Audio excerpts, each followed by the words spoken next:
Hello there everybody, this is Terry Lawton here from climatechangeagenda.com, and a couple of weeks ago I made a video entitled Filaments Falling from the Skies over Wexford, and at the end of that video I asked for help in identifying these filaments, and luckily within about an hour I was contacted by the CARNICOM Institute in America. Now if you're not familiar with the work of Clifford CARNICOM, Clifford has spent over 20 years documenting the health and environmental impacts of the global climate engineering atmospheric assault against life on Earth. So I sent off the samples the next day in the post, and yesterday Clifford got back to me and he has sent me the primary report of his findings. This is the primary report of many reports to come, but this is the microscopic results. So I'm going to get straight into it here. So, global validation, the spiderweb problem by Clifford E. CARNICOM, November 10th, 2017, paper in progress. The evidence of a chemical and biological assault upon the sanctity of this planet is at hand. For close to 2 decades, CARNICOM Institute has patiently accrued and presented this record of violation to the global public. The circumstances, situations and reports that justify such serious claims are far beyond the point of concern, the need for investigation or the entertainment of conjecture. One of the primary materials repeatedly deployed in the operations is that of a unique environmental filament, as it has been designated over the decades on this site. The material has a long history of study, beginning with the failure of the US EPA to identify an early sample sent to that agency in the year 2000. The prospect of a public health risk was also included in that correspondence, and this was the primary basis of the request for identification. The filaments have an airborne source. Unusual biological components were identified in that and similar samples at the time, and they were documented as such. The record of all correspondence with the EPA exists on this site. An additional act of record from the year 1999 exists within the paper entitled Environmental Filaments, January 2013. This paper further documents the thwarting of efforts paid for to disclose the nature of this material to the general public. If you are a novice to the subject, or if you are easily swayed by the words and reports of popular persuasion, you will be told that you are dealing with nothing more than some mildly unusual events that involve flying or ballooning spiders. You will not be given any ground scientific study that documents this strategy of shaping perception, but you will be told that it is so. Network media reports will promulgate the storyline with an inclusion of the purported arachnid family to boot. If this approach is adequate for your needs, then it may be best to simply move on to the next story or commercial of the day. The samples examined by this researcher are not spiderwebs. All direct examinations demonstrate that they are of an unusual or artificial origin and of a complex chemical and biological nature. No spiders accompany the samples that have been received. Ironically enough, the filaments do indeed share some physical and chemical characteristics with actual spiderwebs. But this mimicry will only hold at a superficial level. Mainstream science reports recently announced to us that the creation of completely artificial spiderwebs is now commercially in place. Realistically, we should not ignore the covert world of material science development along that path to public disclosure. The internal composition of the filaments differs dramatically from spiderwebs, and it is here that the truth will be found. Nanotechnology is usually inaccessible to the general public, but the boundaries and frontiers of it are with some creative hacking. As an understanding of the filament, internal structure develops, examinations at the nanometer level will certainly be required to understand the intentions and design more clearly. In the meantime, fortunately, sufficient laboratory means to make the necessary distinctions between various forms and molecular structures exist. A typical image of the airborne filament material at low magnification is as follows. Environmental filament sample magnification approximately 20 times. This is a magnification of the environmental filament I sent to Clifford CARNICOM from Wexford here in Ireland. Samples of this material, in some cases multiple, have been examined from the following countries: Australia, Serbia, France, USA, Ireland and Canada. Representative countries that have collected and sent samples of the environmental filament material to CARNICOM Institute over the past 2 decades. It has taken some effort over time to coordinate the receipt of these samples across the globe. This library of samples and the accompanying examinations have recently crossed an important threshold. A physical sample has been delivered from Ireland that accompanies the on-site video immediately below. This combination creates an irrefutable presentation of video and physical evidence that demands a verdict. Under the current climate, no one can speak of spiderwebs alone without proving their case. Let us introduce this most recent report. On this occasion, it comes to us from the grounds of Ireland. On-site video account in Wexford, Ireland, courtesy of Terry Lawton. What distinguishes this particular case in Ireland is that a physical filament sample has been sent in combination with the video evidence.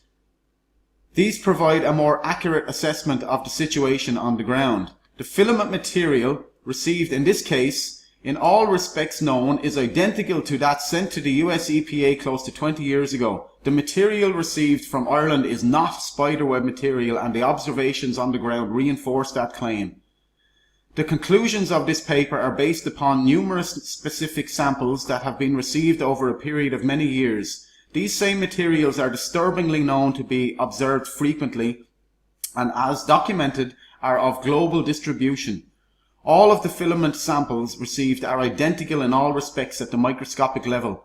There are numerous reports on this site of detailed analysis of these environmental samples and their visual and general organic equivalence to biological filaments symptomatic of the Morgellons health condition has been established.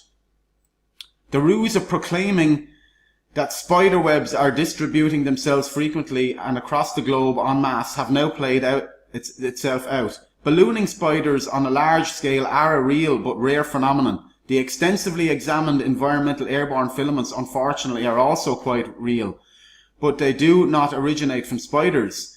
Seasoned readers may recall the first publicized sample in 1999 from California that formed a ribbon of material approximately 1/2 thick, probably an inch thick, and spanned a length of 20 feet on the highway. That would be a problematic spider. The environmental filaments can no longer be considered rare at this point. The materials repeatedly dispersed to ground level are a public health hazard as originally proposed to the EPA, US EPA, approximately 2 decades ago. They are of a complex chemical and biological nature. These materials are known to be affecting the entire planet and all life that exists upon it. An additional purpose of this paper is to briefly present the various methods of laboratory analysis that have been used to establish that there are major differences between the filament field samples received and the examined spiderwebs. These methods include the following: microscopic examination. The simplest and most direct method to determine if there is a difference between the two examples is simply to look at the samples under a microscope. So on the left here we have the environmental filament samples that I sent, and on the right collected spiderweb sample. In this particular case, the environmental sample is quite clean. The spiderweb material to the right does have some debris captured within as expected. This occasional contamination is readily visual, separated from the web filaments under the microscope. The spiderweb sample is composed of approximately 1/2 dozen webs combined. Next, the materials are examined under the microscope at various magnification levels. The first series is taken at approximately 500 times magnification. The differences in appearances are not notable at this stage. However, it can be determined with careful observation that the spiderweb filaments have a more linear quality to them than the environmental filaments do. This lower magnification level is not sufficient to readily identify the different structural nature between two sample types. Environmental filament microscopic examination. An increase in the wavy texture of the environmental filament versus the spiderweb is visible under close examination, approximately 500 times. So that was the environmental filament image down to the spider web sample image. A smoother and more linear structure is observable within the spider web versus the environmental filament. The differences are not dramatic at this lower level of magnification. Next, the two samples are compared at a moderate level of magnification. Environmental filament examined under the microscope at moderate magnification.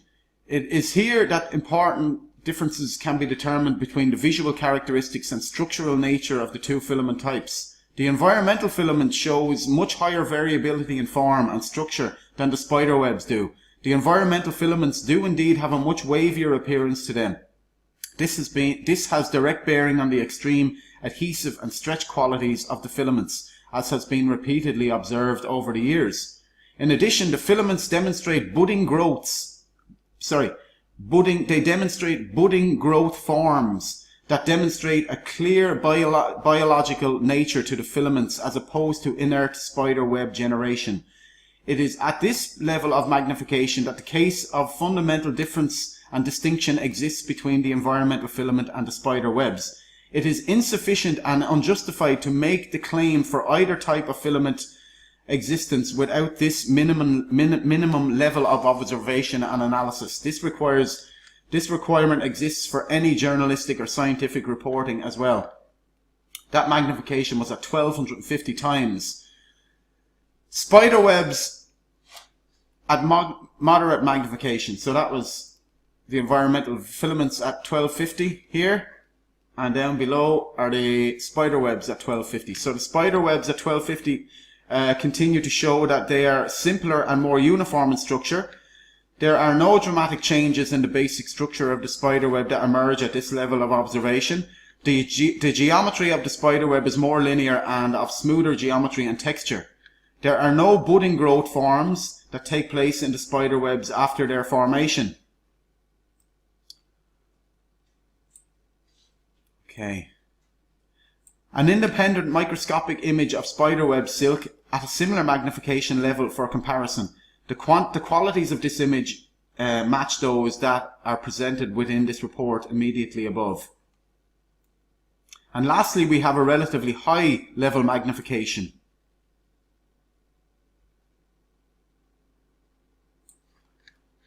Microphotographs of the environmental filament at high magnification. This is at 5,000 times magnification. The truly unique qualities of this material are shown much more clearly at this level of observation. It can be understood from these photographs that driving structure and morphology of each filament lies interior to the filament. The bundled filament structure, submicron interior to an encasing filament, is a distinctive feature of many samples. The boundaries of nanotechnology are open to further investigation at this point. Budding growth structure can again be observed within this set. It is only at this level that the tentatively designated cross-domain bacteria is first observed. This microorganism has become the subject of intensive study in the association with the Morgellons health condition. A level of equivalency by numerous methods has been established between the environmental filaments and biological filament growths directly associated with the Morgellons health condition. So that was my filaments at 5,000 times magnification, showing budding growths. And the spider web at that magnification 5,000, the additional information available can be acquired here is relatively uneventful. The geometry of the spider webs is again smoother and more linear in fashion. There is no variable and complicated inner microstructure visible at this stage within the spider webs, and there is no budding or extension growth from the spider web. The case that the environmental filaments are not spider webs is unequivocal and indisputable at this point of analysis. It is sufficient to end this report at this time. I will, however, add some additional comments at a later point. The conclusions reached have been made many times over in the past. The imagery here hopefully makes the point more clearly to those that remain in need. In early years of work, these same conclusions were reached largely by qualitative chemical testing along with modest microscopy resources available at the time. The conclusions were at the heart of the motive for seeking assistance from the US EPA close to 2 decades ago. This publicly funded agency failed in meeting its mission obligations at that time, and it remains in negligence today. The failure of that agency in its primary mission to protect the health and welfare of the general public bears some level of responsibility for the current state of ecology of the planet. The worldwide occurrence and distribution of the problem shows us that the responsibility is now shared at a global level and by all countries and citizens of the world. It remains our decision as a species and as stewards of the planet how we now choose to proceed. Nature is not under the control of human beings, as we can only assume a limited role on a much larger scale. We do, however, remain responsible for our actions to our existing generation and to those that follow if we choose to care. End of primary report. Additional brief comments on laboratory methods employed to follow at a later time. So he's going to be doing spectrometer analysis. So I will put that up online. I'll make another video on that as well as the reports come in, as the findings progress. But so that's the report. It's lengthy. It took a while to read it. I was going to just gloss over it and hit on the highlights of it, but it's just too important, really, to be skimping and scraping on it. I just had to read the whole thing. This stuff is falling down on us all. We're all breathing it in. We're all absorbing it into our skin, and we need to be very concerned about this. I've been documenting these programs, this climate engineering, global programs, chemtrailing, whatever you want to call it. I've been documenting this for years now, and I've had my rainwater checked here in Wexford, had it tested for aluminium, and it showed high levels of aluminium. So I know that aluminium is coming down in the rain. We know aluminium is causing the Alzheimer's. You know, we know this. We know that these programs are causing so many problems, health problems. We know it's causing respiratory problems.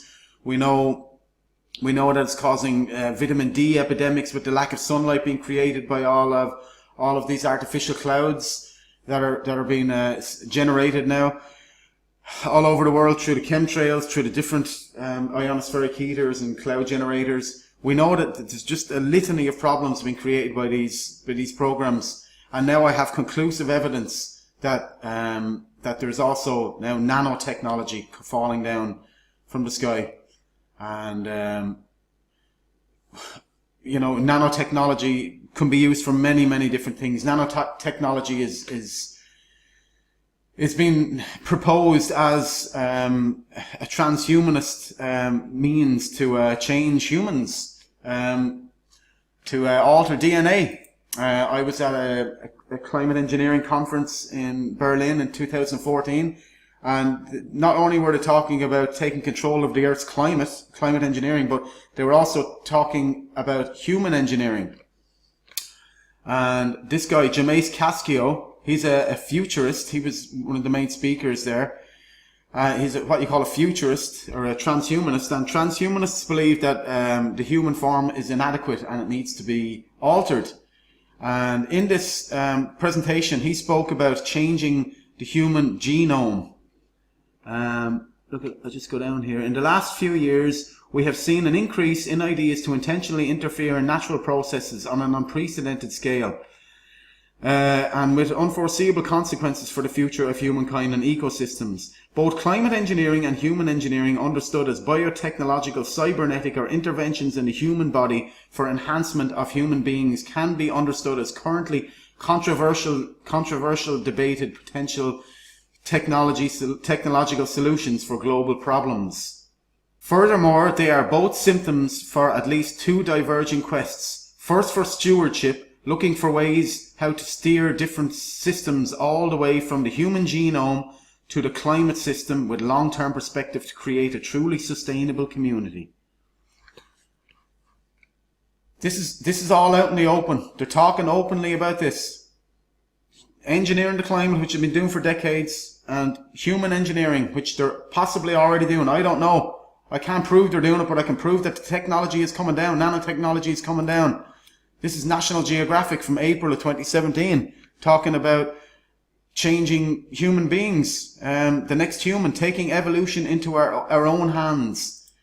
The dark side of transhumanism, genetic engineering and nanotechnology and scalar weapons. This is all mainstream science. All the major scientific institutions are talking about re-engineering the climate and re-engineering the human species. Nanotechnology is in everything, by the way, and I was only aware of this, I've only become aware of this recently. Nanotechnology is a common word these days, but many of us don't realize the amazing impacts it has on our daily lives. They may call it amazing, but I mean, this stuff could be used for good, but it's not being used for good. It's in nanoparticles.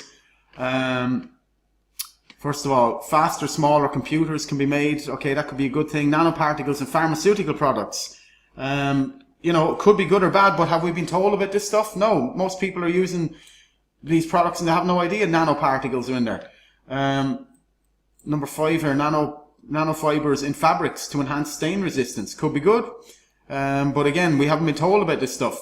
Most sunscreens today are made from nanoparticles, and drink bottles, and just so many things are made from nanotechnology, and this stuff is just everywhere, and most people just don't know about it. But most alarmingly, it's falling down from the sky, and this is the subject matter of this video.